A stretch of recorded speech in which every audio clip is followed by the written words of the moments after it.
అమ్మ లోకేష్ గారు వచ్చిన తర్వాత చేనేత కార్మికుల గురించి కానీ అంటే గతంలో ఆయన ఎమ్మెల్యే కాకముందే ప్రతి ఇంటికి నియోజకవర్గంలో మంగళగిరి నియోజకవర్గంలో ప్రతి ఇంటికి తిరిగారు. చేనేత కార్మికులు ఎక్కువగా ఉన్నారు, వాళ్ళ కుటుంబ సభ్యులు కానీ వాళ్ళు ఇబ్బందులు పడుతున్నారు, వాళ్ళకు ₹1 ఆదాయం రావట్లేదనే అనేక రకాల ఇబ్బందులు చెప్పుకున్నప్పుడు ఆయన హామీ ఇచ్చారు. నేను వస్తే అంటే మా ప్రభుత్వం వస్తే 200 యూనిట్ల వరకు ఉచితం చేస్తా అని చెప్పి దాన్ని నిన్న ఇంప్లిమెంట్ చేసి జీవో కూడా పాస్ చేసి నిన్న మీ చేనేత కార్మికులందరికీ కూడా అది ఒక శుభవార్త లాంటి తెలిపారు. దాని మీద మీ అభిప్రాయం? అవునండి, మాకు లోకేష్ గారు వచ్చినాక మా పరిశ్రమ గురించి ఆయన గత ఎన్నికలకు ముందు చెప్పారు.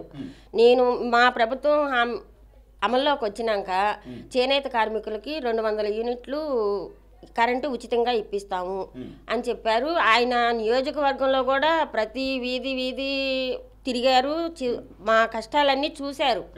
మన గుంట మగ్గాలు వేసుకునే వాళ్ళే కానీ స్టాండ్ మగ్గం వేసే వాళ్ళే కానీ వాళ్ళు పడే ఇబ్బందులు అన్నీ చూశారు ఆయన. ఆ విధంగానే మొన్న వర్షాలప్పుడు కూడా సహాయం చేశారు. అయితే ఇప్పుడు ఈ 200 యూనిట్లు అనేటప్పటికి మాకు ప్రతి కుటుంబానికి వచ్చేటికి ₹1000 పైనే సేవ్ అవుతుంది.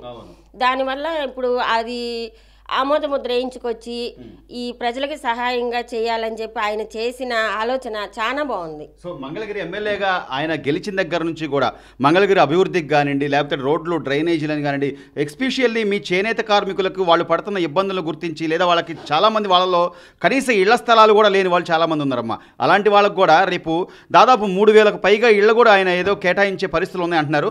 దానిలో పెద్దపీట చేనేతదారులకు కూడా వేస్తారనే మాట వస్తుంది. దీని మీద మీ అభిప్రాయం ఏంటమ్మా? ఈ చేనేత కార్మికులకి ఇల్లు లేని వాళ్ళకి ఇల్లు ఇస్తాము, స్థలం ఇచ్చి మేము కొంత లోన్ ఇప్పించి అట్లా చేస్తాము అనే హామీలు కూడా ఇచ్చారు. అయితే వాళ్ళు చేస్తామంటున్నారు. అట్లా చేనేత కార్మికుల్ని ఆదుకుంటే చాలా సంతోషం. జగన్మోహన్ రెడ్డి గారి హయాంలో ఇట్లా మీకు మీరు నేసేదే మొత్తం అంతా కరెంటు మీద కొంత మోటార్ మీద జరుగుతుంది. దాని బిల్లుకు సంబంధించి మీకు ఏమన్నా? లేదు వైఎస్ఆర్సీపీ హయాం లేదు. 2024, 2019 నుంచి 2024 లేదు. అప్పుడు ఎట్లా ఉండేదమ్మా కరెంటు బిల్లు? ఎట్లా వచ్చాయి మీకు? కరెంటు బిల్లులు మాకు విపరీతంగానే వచ్చాయి.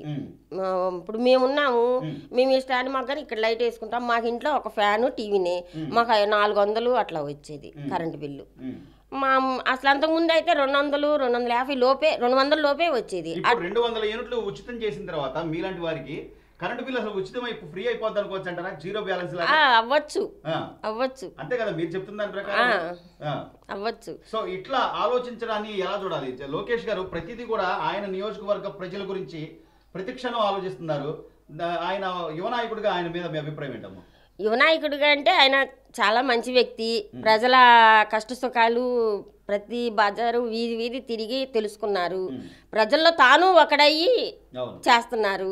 ఇదే విధంగా మన చేనేత కార్మికుల్ని ఆదుకోవాలని మేము కోరుకుంటున్నాం. చివరిగా మంగళగిరి నియోజకవర్గంలో 2019లో ఆయన ఎన్నికల్లో నిలబడితే జనాలు అప్పుడు ఆయన గెలిపించలేకపోయారు. అంటే నమ్మకం ఇవన్నీ పక్కన పెడితే సరే, అయినా కూడా గెలిపించకపోయినా కూడా ఆయన మంగళగిరి నియోజకవర్గాన్ని అట్లాగే ఉండి దానిలో ఆయన గెలవక ముందే ఎన్నో పథకాలు అమలు చేశారు. ఈ రోడ్లు వేయడం అని కానీ, లేకపోతే పెళ్లి కానుకలని కానీ, లేదా చాలామందికి ఉపాధి హామీలకు సంబంధించి బళ్ళు ఇవ్వడం అని కానీ, సరే అట్లా చేసిన వ్యక్తి ఈరోజు మీకు ఒక మంత్రిగా, ఒక ఎమ్మెల్యేగా గెలవడం పట్ల మీ అభిప్రాయం ఏంటమ్మా?